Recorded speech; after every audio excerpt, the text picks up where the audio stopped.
नमस्कार, मैं हूं नाज़िया शेख और आप देख रहे हैं डेली हिंद।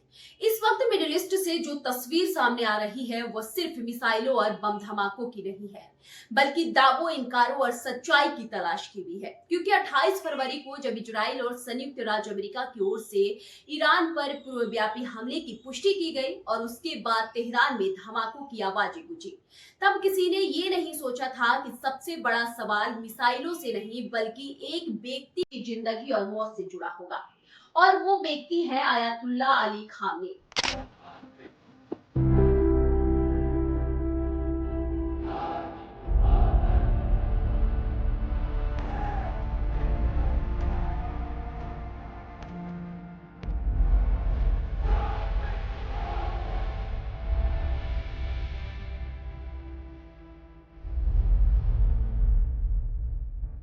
इजराइल के प्रधानमंत्री बेंजामिन नेतन्याहू ने यह दावा किया है कि ईरान के खिलाफ की गई कार्रवाई रणनीतिक और लक्षित थी।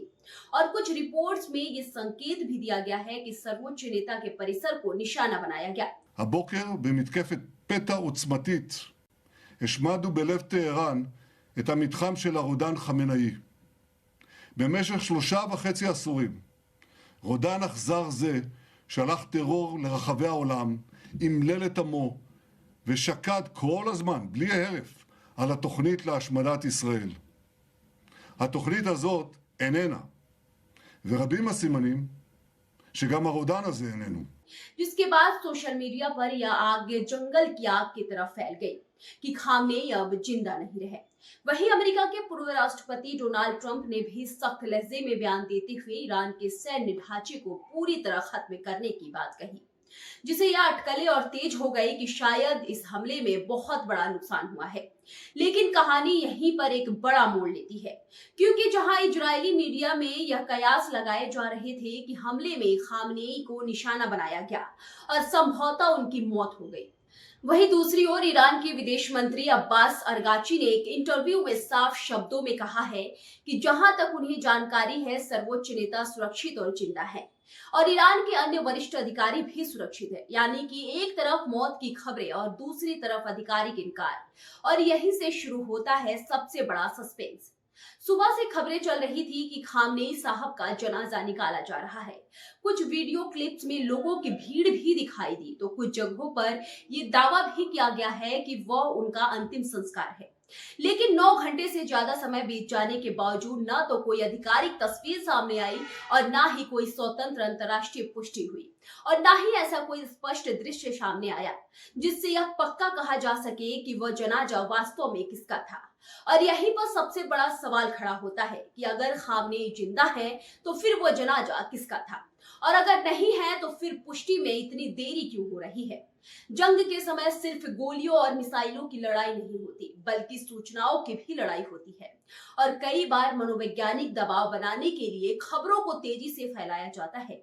ऐसे में यह भी संभव है कि किसी अन्य वरिष्ठ अधिकारी की मौत को लेकर भ्रम में फैला हो या फिर अधूरी जानकारी को बढ़ा चढ़ाकर पेश किया गया हो, क्योंकि इजराइल की ओर से यह जरूर कहा गया है कि उन्होंने रणनीतिक लक्ष्यों को निशाना बनाया, लेकिन खामेनी की मौत की कोई स्वतंत्र पुष्टि सामने नहीं है। जबकि ईरानी सरकारी मीडिया लगातार ये कहता रहा कि उनकी लीडरशिप सुरक्षित है।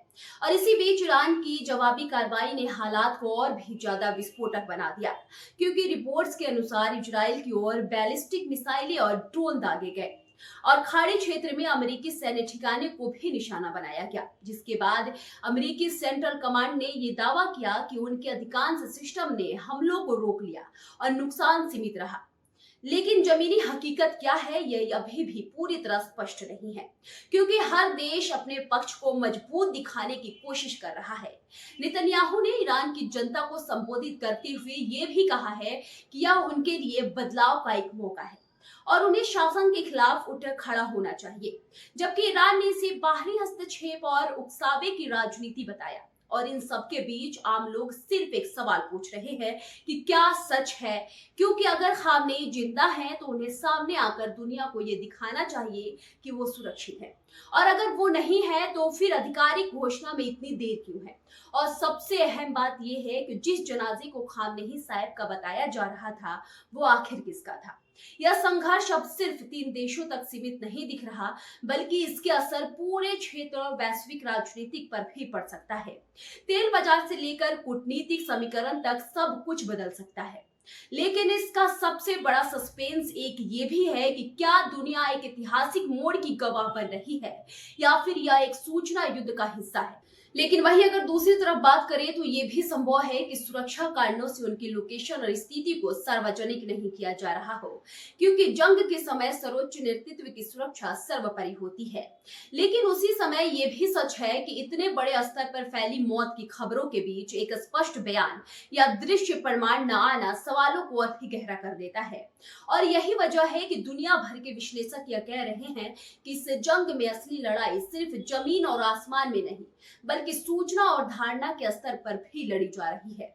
अब सवाल सिर्फ ये नहीं कि खामनेई जिंदा है या नहीं, बल्कि ये भी है कि अगर वो नहीं रहे तो ईरान की सत्ता संरचना में अगला कदम क्या होगा।